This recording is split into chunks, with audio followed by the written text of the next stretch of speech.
大家好啊，我哋係 OOS。如果大家仲未訂閱我哋，希望你哋可以撳個訂閱掣，俾我哋多啲支持啊！首先想喺度衷心咁多謝一直支持我哋嘅觀眾，見到大家嘅留言同埋鼓勵，真係令到我哋好感動啊！呢啲亦都係我哋繼續製作影片嘅最大動力。最近有位觀眾留言問我哋可唔可以分享一下喺澳洲買地起樓嘅經驗。其實我哋嚟澳洲之前，仲有在澳港人朋友溫馨提示過我，話喺澳洲揾發展商起樓，如果唔好彩嘅話，隨時會遇到好多問題，例如收咗錢之後不斷加碼，工程無限期延後，發展商走佬，甚至聽過最恐怖嘅係發展商走佬仲要欠薪，搞到班工人直接揾屋主攞錢，唔俾錢就以此燒屋事件。聽完呢啲新聞之後，我哋為咗唔想攞苦嚟辛，最後決定都係現成買 House and Land Package 好啲。我想先同大家分享下我哋啱啱移民過嚟嘅時候住屋嘅安排。我哋會分2集嚟講，今集會講我哋買樓之前嘅過渡期，同埋喺墨爾本租屋遇到嘅種種困難。而下一集呢，就會詳細分享我哋買樓嘅實戰過程，遇到嘅問題，同埋最後點樣成功收樓。回想起2023年，我哋2月中仲喺日本旅行期間，突然收到批咗 PR 嘅消息。由嗰刻到3月尾出發過嚟墨爾本，中間只係得1個半月嘅時間。大家可能會問，點解可以咁快搞掂搬過嚟？因為我哋喺批 Visa 之前已經賣咗層樓，搬咗去酒店住，所有嘅家當一早批好晒，身邊只係留翻啲日常衣物同埋必需品。所以一收到批 Visa 嘅通知，我哋即刻做3件事。第一，通知公司同商量過嚟墨爾本嘅日子。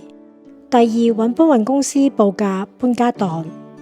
第三，開始睇墨爾本嘅住屋資料。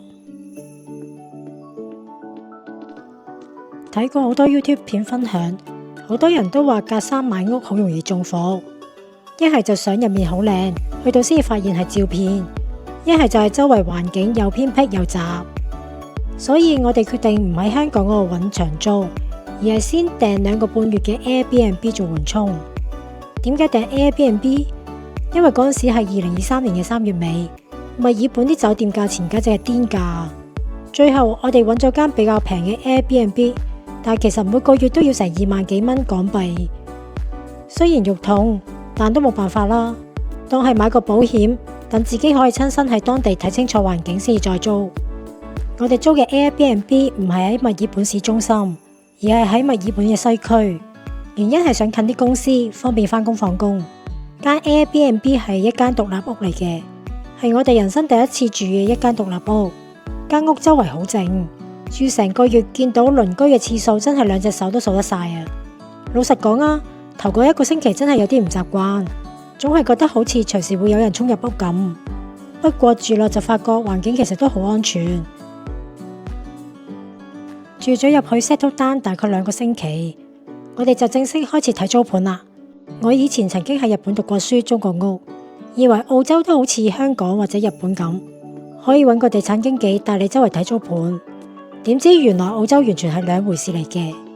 喺墨爾本，經紀 email 咗個網頁俾我，要我自己去嗰個網頁或者下載個 app。我嗰陣時係去 talentapp.com.au 睇相、睇價錢、揾樓。喺網頁入面會顯示每個租盤開放睇樓嘅時段。啱心水就 register 預約睇樓。呢啲租盤通常1個禮拜只會開放1至2次，每次30分鐘左右。通常係星期3嘅黃昏同埋星期6嘅朝頭早。去到現場，經紀會確認你嘅身份。睇完樓之後，如果你有興趣，佢先至會 email 個申請表俾你。我哋當時嘅目標好明確，因為打算半年內買樓，所以只係打算租半年。而且為咗返工方便，我哋完全唔考慮 CBD， 因為唔想以後日塞夜塞，主力鎖定喺西區。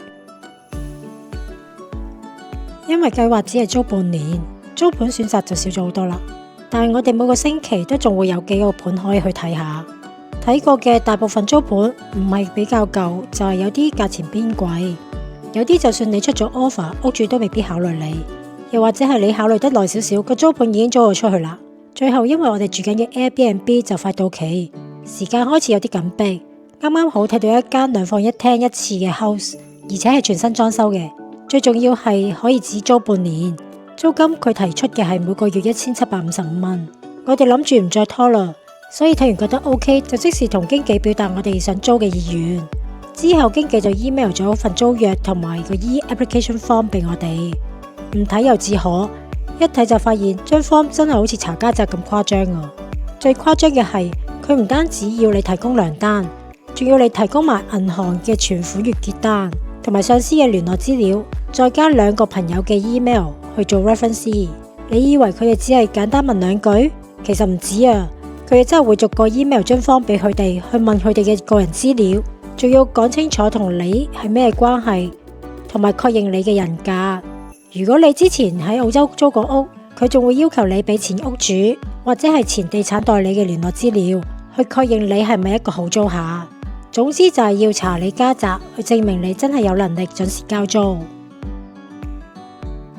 我哋之前未喺澳洲租過屋，又要同啲租1年以上嘅其他租客同埋本地人爭，其實真係好難一擊即中噶。為咗增加勝算，我哋唯有主動加比原價貴200蚊一個月嘅租金，即係變成月租1955蚊，仲提出一次過月繳半年租金去吸引屋主考慮我哋嘅 offer。最後經紀話因為12月同埋1月係聖誕新年假期，比較難租出，要求我哋租7個月先至肯租俾我哋。因為我哋真係好急切需要租到間屋，所以唯有接受。我哋另外仲要交1個月嘅 bond 俾政府保管。退租嗰陣時，如果間屋冇咩問題，就會退翻俾我哋嘅。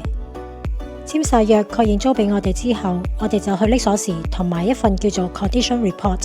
個 report 主要係記錄咗交屋時全屋嘅裝修、電器、家私、水電煤嘅狀態。我哋要 check 翻係咪同 report 所寫嘅一樣。如果有嘢壞咗、爛咗，就要影相同埋記低喺個 report 度。因為有啲嘢壞咗或者爛咗，如果唔呢個階段提出，你可能要自己俾錢去維修翻好。另外係你退租嗰陣時，個經紀都係按住呢個 report 去收翻間屋。如果有咩壞咗、爛咗，就要喺個幫嗰度扣翻啲錢噶啦。所以我哋收到鎖匙之後，好似驗屍咁，跟住個 report 逐點咁去驗，再影低同埋寫低有問題嘅地方。經紀一係就揾人維修翻好，一係咧就加落個 report 嗰度，再俾一個 copy 俾我。喺租屋嗰7個月期間，每3個月業主或者地產代理都有權入屋做 inspection 一次。雖然法例規定佢哋要提早通知租客，但係佢哋未必會就租客嘅時間。佢哋有權喺租客唔喺屋入邊嘅時候，用後備匙入屋。我哋每次都會特登留個人喺度，唔想有陌生人單獨喺我哋屋企入邊行嚟行去。